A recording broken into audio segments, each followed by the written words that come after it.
Olá pessoal, tudo bem com vocês? Então vamos lá para mais um vídeo de matemática por toda parte e hoje nós vamos falar um pouco sobre as frações. Vou começar com a história. A história das frações remonta ao Antigo Egito, 3.000 anos antes de Cristo, e traduz a necessidade e a importância para o ser humano acerca dos números fracionários. Naquele tempo, os matemáticos marcavam suas terras para delimitá-las. Com isso, nas épocas chuvosas, o rio passava do limite e inundava muitas terras e, consequentemente, as marcações. Diante disso, os matemáticos resolveram demarcá-las com cordas, a fim de resolver o problema inicial das enchentes. Contudo, notaram que muitos terrenos não eram compostos somente por números inteiros. Havia os terrenos que mediam partes daquele total. Foi a partir disso que os geômetras dos faraós do Egito começaram a utilizar os números fracionários. Note que a palavra fração é proveniente do latim fractus e significa partido. Então, o que é a fração? Fração é parte ou pedaço de um inteiro. Então, se a gente tem um inteiro e divide ele em 5 pedaços iguais. Se eu pegar um pedaço, eu vou ter o quê? 1 de 5 pedaços. Por isso que forma a fração aqui do 1/5. Se eu pegar 2 pedaços, 2/5, 2 pedaços num total de 5. Se eu pegar 4 pedaços, 4 de um total de 5. Agora, na fração, as partes são, em cima, a gente chama aqui, numerador. O que significa o numerador? A quantidade de pedaços que a gente está considerando. Denominador é o número que está embaixo aqui na fração. O que significa o denominador? É a quantidade total de pedaços que a gente dividiu o todo. A fração, na verdade, é uma divisão. Então, este sinal que tem aqui no meio, o tracinho aqui, quer dizer o quociente, a divisão. Então, 1/5 eu posso dizer que é 1 dividido para 5, que é igual a 0,20. 1/2 é igual a gente fazer o cálculo de 1 dividido por 2, que é igual a 0,5, 0,50.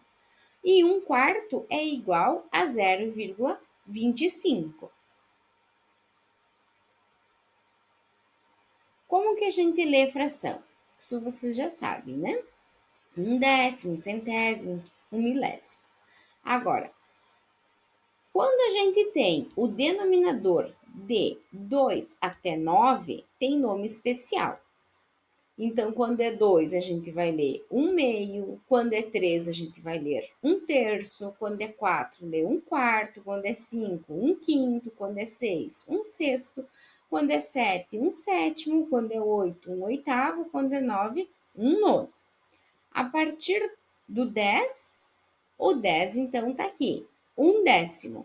Depois do 10 vem o 11 e a gente fala com a palavra avos do lado. Então, 1/12, 1/13, 1/14, no caso desses exemplos. Agora nós vamos ver a classificação das frações. A fração ela é própria quando o numerador é menor que o denominador. Então, temos alguns exemplos. 8/32, 3/15, 9/10. Então, quando acontecer que o numerador é menor que o denominador, a gente vai chamar ela de uma fração própria. Temos a fração imprópria. Quando que é imprópria?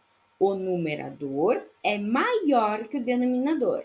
Então, por exemplo, 8/5, 12/9, 7/4. Sempre que o numerador for mais grande que o denominador, ela é chamada de imprópria. Também temos as frações aparente, que o numerador é múltiplo do denominador, tá? E assim sucessivamente. Então, 8 quartos. O 8 é múltiplo do 4. 12 meios. O 12 é múltiplo do 2. E 7 sétimos. Ambos são múltiplos, tá? Então, a gente chama de fração aparente. E ela pode ser própria ou imprópria, mas quando é múltiplo, a gente chama de aparente. Essas frações representam números naturais. Essas frações quais? As aparentes, tá? Porque quando a gente dividir, como eu já expliquei antes, fração nada mais é que a divisão de dois números. Então, quando nós dividirmos 8 dividido por 4, isso é igual a 2, 2 inteiros. Por quê? 8 dividido por 4 é igual a 2. Então, 12 meios é igual a 6. Por quê? Porque 12 dividido por 2 é igual a 6. 7 sétimos é igual a 1. Por quê? 7 dividido por 7 dá 1, que dá o 1 inteiro.